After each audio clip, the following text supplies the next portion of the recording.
God's story, Easter.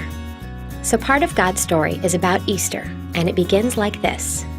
You might know Easter as the Sunday a ginormous bunny hides chocolate inside plastic eggs. But Easter is really all about how much Jesus loves us and how God sent him to rescue us. Remember how the Jews, God's special family, were waiting for a king to come rescue them?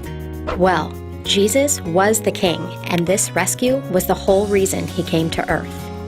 God had already rescued the Jews once before, but this time it was going to include everyone. So one night, Jesus told his friends about the rescue. Exciting, right? But talking about this rescue was sad. That's because Jesus was going to rescue the world by dying. Kids, every mean or bad thing we do deserves punishment. By dying, Jesus took our punishment.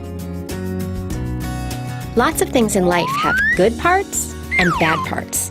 And just like candy bars are mostly good, as long as you brush your teeth after you eat one, this story is a really good one. Anyway, talking about the rescue made Jesus sad since he didn't really want to die. Thankfully, we can talk to God when we're sad, so Jesus took a few friends into a garden to pray. In the garden, a guy named Judas, who people thought was Jesus' friend, came with some people to help arrest Jesus. Peter, one of Jesus' true friends, was so mad he cut off a servant's ear with his sword. But Jesus didn't want his friends to hurt others, so Jesus healed the ear and let them arrest him. Then Jesus was taken to trial. One of the most powerful men in the city, Pontius Pilate, wanted to let Jesus go. But many of the people wanted Jesus to die. They didn't believe he was the Son of God or any kind of king. Even after all the miracles Jesus did, like healing sick people and making blind people see, they didn't believe in him. The people were so mad, they started yelling, "Kill him!" So Pontius Pilate let the soldiers take Jesus. The soldiers made fun of the idea that Jesus was a king. They put a crown of thorns on his head and nailed him to a cross. Many people watched, but not all of them wanted Jesus to die. His mother and close friends were there too.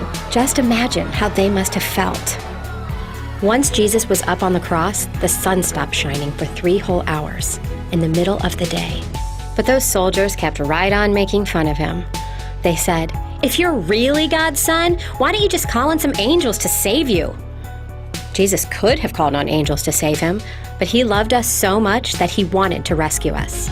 So instead, he prayed to God, "Father, I place my life into your hands." At that moment, Jesus died.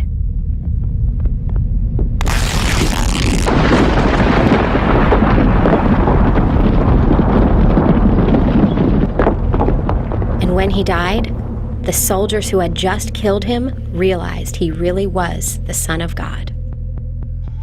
Later, Jesus was put into a tomb and a big rock blocked the entrance.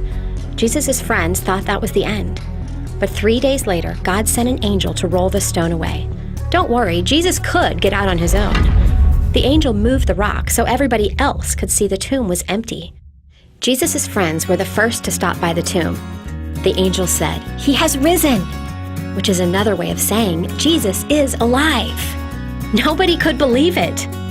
Jesus took our punishment and then proved he really is the Son of God by coming back to life. Now, if we choose to follow Jesus, God forgives us for all the wrong things we do because Jesus already took our punishment. And that's the story of Easter.